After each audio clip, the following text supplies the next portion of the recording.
السلام علیکم ورحمۃ اللہ وبرکاتہ۔ کیسے ہو بچوں؟ امید ہے آپ خیریت و عافیت سے ہوں گے۔ ہم نورانی قاعدہ پڑھ رہے ہیں اور نورانی قاعدہ کا آج جو ہم حرف پڑھیں گے وہ ہے قاف۔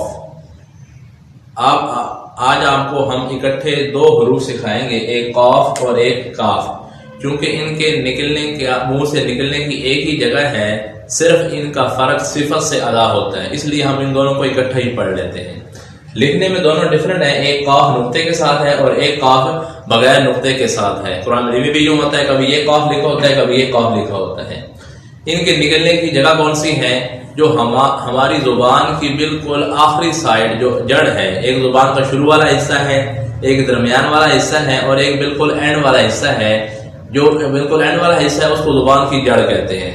جب وہ زبان کی جڑ اوپر کی تالو کی طرف اٹھے گی، اس سے جو آواز نکلے گی وہ آواز اس قاف کی اور اس کاف کی ہوگی۔ دونوں کے نکلنے کی ایک ہی جگہ ہے، وہ کون سی ہے؟ ہماری زبان کا بالکل آخری حصہ، جڑ والا حصہ۔ اب ان دونوں میں فرق کیسے ہوگا؟ اس نقطے والے کاف کو ہم موٹا کر کے پڑھیں گے اور بغیر نقطے والے کو باریک کر کے پڑھیں گے، تو ہمیں معلوم ہو جائے گا کہ ہم نے یہ حرف پڑھا ہے یا وہ حرف پڑھا ہے۔ اب آپ آواز سنیں گے، اس کی آواز ہے قاف اور اس کی آواز ہے کاف۔ اب آپ کو سننے میں معلوم ہو رہا ہوگا کہ واقعی اس کی آواز ہم نے اور پڑھی ہے، اس کی اور پڑھی ہے۔